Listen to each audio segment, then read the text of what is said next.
우리가 만드는 국어 2학년 7번째 시간입니다. 오늘은 두 번째 소단원인 이야기 속 시선의 동백꽃이라는 소설 본문에 대해서 학습하도록 하겠습니다. 소설 본문을 학습하기 앞서서 여러분들은 소설에서 말하는 사람, 즉 서술자, 그리고 이 서술자가 사건을 바라보는 관점인 시점에 대해서 충분히 학습을 하고 동백꽃 본문을 보도록 해야겠습니다. 자, 여러분들 교과서 28쪽을 펴면 되고요. 소설의 내용을 한번 정리를 하도록 하겠습니다. 여러분들이 등교 계약을 했었으면 본문을 여러분들이 읽고 내용을 정리하는 방식으로 수업을 진행했을 텐데 지금 온라인 수업을 하고 있는 상태이기 때문에 선생님이 읽고 중요한 내용을 정리하도록 하겠습니다. 교과서 28쪽입니다. 오늘도 또 우리 수탈기 막조이었다. 내가 점심을 먹고 나무를 하러 갈 양으로 나올 때이었다. 산으로 올라서려니까 등 뒤에서 푸드덕푸드덕하고 달개 횟소리가 야단이다. 깜짝 놀라며 고개를 돌려보니 아니나 다르랴 두 놈이 또 얼리었다. 점순네 수탉은 대강이 크고 또 오소리같이 실팍하게 생긴 놈이 덩저리 작은 우리 수탉을 함부로 해내는 것이다. 그것도 그냥 해내는 것이 아니라 푸드덕하고 면두를 쪼고 물러섰다가 좀 사이를 두고 또 푸드덕하고 모가지를 쪼았다. 이렇게 멋을 부려가며 여지없이 닦아놓는다.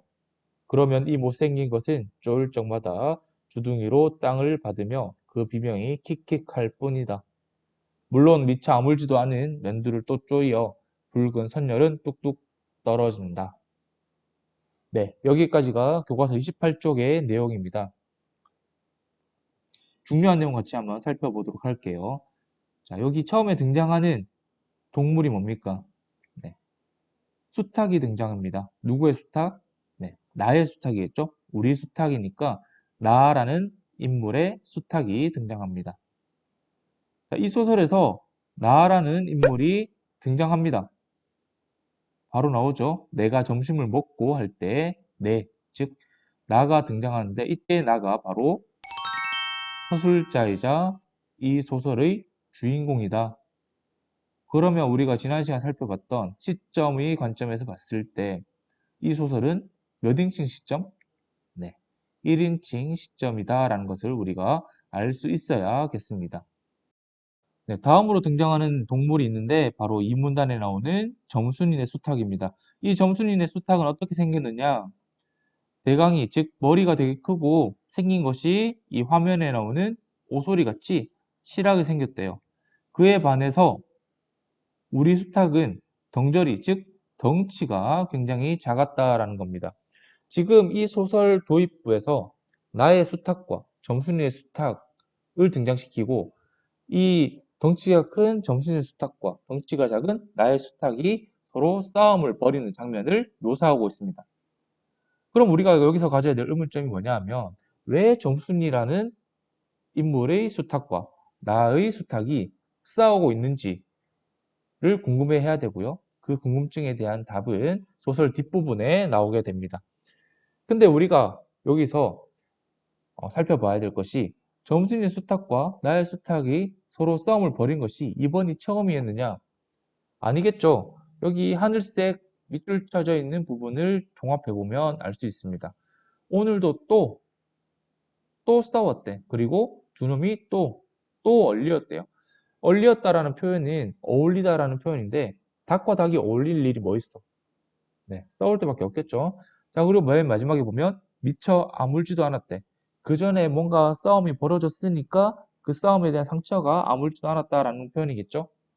이러한 표현들을 봤을 때 나와 점순이의 수탉이 싸움을 여러 번 벌여왔다라는 겁니다. 근데 왜 싸움을 벌였는지에 대해서는 뒤에서 살펴보도록 하겠습니다. 자, 여기까지 28쪽 내용이고요. 선생님이 닭싸움과 관련된 영상을 하나 준비했는데 보고 29쪽으로 넘어가도록 하겠습니다.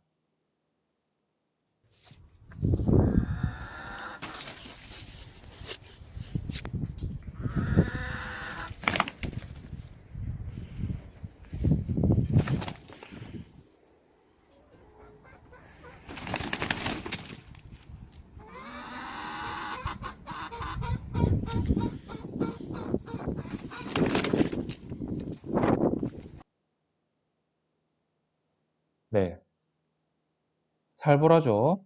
선생님도 이 영상을 찾고 준비하는 동안 보면서 너무 살벌해서 닭이 보기 싫어질 정도였습니다. 자, 어쨌든 이러한 닭싸움을 소재로 소설이 전개되고 있다는 걸 알고 보도록 하겠습니다. 자, 교과서 29쪽 계속 보도록 할게요. 이걸 가만히 내려다 보자니 내 대강이가 터져서 피가 흐르는 것 같이 두 눈에서 불이 번쩍 난다. 대뜸 지게 막대기를 메고 달려들어서 정순이 내 닭을 후려칠까 하다가 생각을 고쳐먹고 헛매질로 떼어만 놓았다. 이번에도 정순이가 싸움을 붙여놨을 것이다. 바짝바짝 내 기를 올리느라 그랬음에 틀림없을 것이다. 그놈의 계집애가 요새로 들어서서 왜 나를 못 먹겠다고 그렇게 아르렁거리는지 모른다. 자, 29쪽 7번째 줄까지가 이 소설의 발단입니다. 발단. 발단의 내용은요, 이렇게 정리를 하면 되겠습니다. 점순이가 오늘도 닭싸움을 붙여서 나를 괴롭히고 있다. 라고 정리를 하면 되겠습니다. 그 교과서 29쪽 7번째 줄, 모른다 옆에 이 내용을 적어 놓도록 합니다. 자, 그러면 남은 5줄도 같이 살펴볼 텐데, 자, 나흘 전 감자 조각만 하더라도 나는 저에게 조금도 잘못한 것은 없다. 계집애가 나무를 캐러 가면 갔지 나무 울타리 엮는데 생이질을 하는 것은 다 뭐냐. 그것도 발소리를 죽여가지고 등 뒤로 살며시 와서 얘 너 혼자만 일하니? 하고 긴치 않은 수작을 하는 것이다. 자, 이 29쪽에서 우리가 살펴봐야 될 것은 첫 번째 이 내용입니다. 자, 주황색 밑줄 쳐져 있는 부분 보이죠? 네. 먼저 두 닭이 싸우는 것을 보자니까 등장인물인 나의 머리가 터져서 피가 흐르는 것 같더라. 그래서 지게 막대기를 들고 정순의 닭을 한번 후려칠까 생각을 했고, 이 닭싸움이 분명히 정순이가 붙여놨을 것이다 라고 생각을 하고요. 그 다음에 왜 그 여자애가, 정순이라는 여자애가 나를 이렇게 괴롭히는지 모르겠다라고 생각을 합니다. 그리고 또 나는 정순이에게 잘못한 것이 조금도 없대요. 그리고 긴치 않은 수작이란 거는 이런 쓸데없는 수작이라고 뭐 해석을 하면 되는데, 쓸데없는 수작이라고 생각하는 건 다 누구의 생각이야? 서술자인 나의 생각이라고 볼 수가 있겠죠. 자, 그러면 이 소설에는 등장인물인 나가 있어요. 그리고 이 나의 생각이 명확하게 드러나. 그럼 우리가 시점은 어떻게 정리를 할 수 있을까요? 1인칭 주인공 시점이다 라고 생각을 할 수가 있겠죠. 자, 다음 29쪽 8번째 줄부터 시작되는 전개 부분 살펴보도록 하겠습니다. 아까 선생님 읽었기 때문에 바로 중요한 내용 살펴보도록 할게요. 자, 전개 부분의 시작은 나흘 전이라는 말로 시작을 합니다. 나흘 전. 며칠 전이야? 4일 전이죠. 즉, 소설의 사건이 과거로 돌아갔다라는 겁니다. 일반적으로 소설은요, 시간의 흐름에 따라서 전개가 됩니다. 근데 이 동백꽃이라는 소설은 독특하게 현재에서 과거로, 과거에서 다시 현재로 시간이 흘러가는 역순행적 구성을 이루고 있다는 것을 우리가 알고 있어야 됩니다. 역순행적 구성이라는 말은 소설이 끝나고 나서 다시 한번 정리를 하도록 하겠습니다. 일단 나흘 전 사건으로 돌아가요. 나흘 전에 어떤 사건이 있었느냐? 감자 사건이 발생을 하게 됩니다. 자, 다음 교과서 30쪽입니다. 어제까지도 저와 나는 이야기도 잘 않고 서로 만나도 본 척 만척하고 이렇게 점잖게 지내던 터이련만 오늘로 갑작스레 대견해졌음은 웬일인가. 항차 망하지만한 계집애가 남 일하는 놈 보고 그럼 혼자 하지 때로 하디 내가 이렇게 내뱉은 소리를 하니까 너 일하기 좋니? 또는 한여름이나 되거든 하지 벌써 울타리를 하니 잔소리를 두루 늘어놓다가 남이 들을까 봐 손으로 입을 틀어막고는 그 속에서 깔깔댄다. 별로 웃을 것도 없는데 날씨가 풀리더니 이놈의 계집애가 미쳤나 하고 의심하였다. 게다가 조금 뒤에는 제 집게를 할금할금 돌아다 보더니 행주치마의 속으로 꼈던 바른 손을 뽑아서 나의 턱 밑으로 불쑥 내미는 것이다. 언제 구웠는지 아직도 더운 김이 획 끼치는 굵은 감자 3개가 손에 뿌듯이 쥐었다. 너 집에 네가 없지 하고 생색 있는 큰 소리를 하고는 제가 준 것을 남이 알면 큰일 날 테니 여기서 얼른 먹어 버리란다. 그리고 또 하는 소리가 너 봄 감자가 맛있단다. 난 감자 안 먹는다. 니나 먹어라. 나는 고개도 돌리지 않고 일하던 손으로 그 감자를 도로 어깨 너머로 쑥 밀어 버렸다. 일단 여기까지 볼게요. 처음 부분부터 보도록 하겠습니다. 지금 처음 부분 보면요. 나의 입장에서 봤을 때 점순이와 나는 어제까지 이야기도 잘 안 했고 만나도 본 척 만척했고 그냥 뭐 대면대면한 사이였는데 왜 갑자기 오늘부터 이렇게 바뀌었는지 잘 모르고 있습니다. 또 중간 부분 보면 점순이가 이렇게 말을 걸면서 깔깔댑니다. 근데 나의 입장에서 봤을 때 뭐 별로 웃을 것도 없었고 오히려 이 정순이라는 애가 미쳤나 싶은 생각을 하게 됩니다. 이런 것을 봤을 때 지금 서술자인 나는 정순이의 행동을 이해하고 있다 없다? 네, 정순이의 행동을 이해하지 못하고 있다라는 것을 우리가 알 수가 있습니다. 자, 그 다음 또 볼까요? 자, 여기 또 보면 굵은 감자 3개가 나오죠. 이 소설에서 닭싸움만큼 감자의 의미가 굉장히 중요합니다. 이 감자의 의미는 조금 이따가 보도록 하겠습니다. 자, 봄 감자를 합니다. 봄 감자. 지금 점순이가 나에게 주는 것은 봄 감자인데, 봄 감자라는 말을 통해서 알 수 있는 것은 이 소설의 계절적 배경입니다. 이 소설의 배경은 네, 봄이다라는 것을 알 수 있는 소재입니다. 자, 근데 이 점순이가 주는 감자를 내가 안 먹는다면서 고개도 돌리지 않고 그냥 쑥 다시 밀어 버렸습니다. 이 부분을 통해서 알 수 있는 것은 네, 점순이의 호의, 지금은 호의지만 점순이의 관심을 나가 무뚝뚝하게 거절하는 모습을 우리가 또 확인을 할 수가 있습니다. 네, 다음 부분 보겠습니다. 그랬더니 그래도 가는 기색이었고 뿐만 아니라 새근새근하고 심상치 않게 숨소리가 점점 거칠어진다. 이건 또 뭐야 싶어서 그때야 비로소 돌아다 보니 나는 참으로 놀랐다. 우리가 이 동리에 들어온 것은 근 3년째 되어오지만 여지껏 가무잡잡한 점순이 얼굴이 이렇게까지 홍당무처럼 새빨개진 법이 없었다. 게다 눈을 독을 올리고 한참 나를 요렇게 쏘아보더니 나중에는 눈물까지 어리는 것이 아니냐. 그리고 바구니를 다시 집어들더니 이를 꼭 악물고는 엎어질 듯 자빠질 듯 논둑으로 힝하게 달아나는 것이다. 이 부분부터 볼게요. 지금 정순이의 모습이 어때요? 새근새근하고 심상치 않게 숨소리가 점점 거칠어진대. 왜 거칠어졌을까?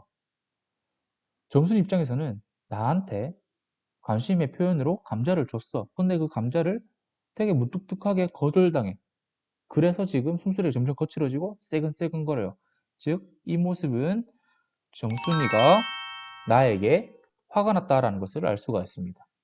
이뿐만 아니라 밑에 보면 정순이의 얼굴이 홍당무처럼 새빨개지고 막 쏘아보고 나중에는 눈물까지 글썽글썽거려요.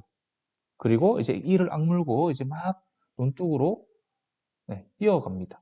이런 모습들을 봤을 때 우리가 알 수 있는 것은 정순이가 지금 나한테 거절당한 것이 민망하고 자존심 상해한다라는 것. 굉장히 기본적으로 자존심이 강한 캐릭터라는 것을 우리가 또 알 수가 있는 부분입니다. 자, 여기까지 알 수 있는 발단의 내용은 무엇이냐 하면요. 나흘 전이죠. 나흘 전에 나가 점순이가 건넨 감자를 거절하자 점순이가 눈물을 보이며 달아난다 라는 내용입니다. 이 내용을 또 잉어케 달아난 것이다 옆에 적어 놓도록 합니다. 30쪽 제일 마지막에 적어 놓으면 되겠죠. 그럼 우리가 아까 이야기하려다 한 거, 이 소설에서 감자의 의미는 뭘까? 감자. 감자 세 개의 의미 한번 살펴보도록 할게요. 자, 감자의 의미 첫 번째입니다. 감자는요, 나에 대한 점순이의 관심과 호감입니다. 점순이가 나에게 관심을 가지기 위해서 가져온 소재가 바로 이 굵은 감자 세 개다라는 겁니다. 두 번째 의미는요, 토속적인 분위기를 느끼게 한대요. 관심을 보이기 위해서 나한테 준 게 커피도 햄버거도 피자도 아니고 바로 감자입니다. 그냥 우리가 일상생활에서 충분히 볼 수 있고 우리나라에서 충분히 볼 수 있는 그런 소재를 가져왔다라는 점에서 굉장히 이 소설 자체가 토속적인 분위기를 느낄 수 있게 한다라는 겁니다. 감자 의미였고요. 마지막 세 번째 의미는 네, 이 감자로 인해서 나와 정순이 사이에 갈등이 발생하게 됩니다. 만약에 정순이의 이 호의를 나가 받아들였다면 문제가 발생하지 않았을 텐데 나가 거절을 함으로 인해서 이제 사건이 발생하고 갈등이 생기게 된다라는 겁니다. 즉 감자의 의미 첫 번째, 나에 대한 정순이의 관심과 호감이고 두 번째는 토속적 분위기를 느끼게 하고요. 마지막 세 번째는 나와 정순이 사이에 갈등을 발생하게 하는 계기가 된다라는 겁니다. 이번에는 지금까지의 내용을 시간의 흐름에 따라서 다시 정리를 한번 해보도록 하겠습니다. 지금 우리가 오늘 발단과 전개 부분을 봤는데 시간상으로 앞선 것은 전개 부분이죠. 나흘 전에 있었던 사건입니다. 점순이와 나가 등장하고요. 점순이가 먼저 나한테 뭘 줍니까? 굵은 감자 3개를 줍니다. 근데 나는 어떻게 한다? 그 감자를 거절하죠. 이 거절로 인해서 점순이는 굉장히 화가 나고 눈물도 어리게 됩니다. 뭐 소위 말해서 빡쳤겠죠. 근데 이걸 본 나는요. 쟤 왜 저래? 그러면서 점순이 행동을 이해하지 못하겠다라고 반응을 합니다. 모든 것은 누구의 시선에서 바라본다? 네, 나의 시선에서 모든 것을 서술하고 있다라는 것을 우리가 알아야 됩니다. 나가 이 소설의 서술자이자 주인공이고 나의 생각만 드러나고 있기 때문에 점순이가 화가 난 것도 점순이가 어떻게 행동을 하는 것들도 전부 다 나의 시선에서 서술하고 있다는 거 주의해야 될 부분이고요. 시간이 흘러서 오늘이 됩니다. 오늘 또 여전히 나가 등장할 거고 점순이가 등장하겠죠. 자, 점순이가 나의 수탉과 자신의 수탉을 싸움을 붙입니다. 결국 근데 점순이의 수탉이 이기겠죠. 근데 나의 입장에서는 이 닭싸움을 붙인 게 누구다? 점순이다 라고 생각을 하게 됩니다. 그래서 당연히 나는 화가 나겠죠. 이 점순이 수탉을 그냥 확 때려버릴까 하다가 헛매질로 그냥 닭끼리 붙지 않도록 떼어놓는 정도로 그치게 됩니다. 자, 여기서 알 수 있는 것은 닭싸움을 시킨 것도 점순일 거라고 생각하는 것은 다른 누구의 생각도 아니라 나의 생각이다 라는 것을 또 우리가 알 수가 있겠습니다.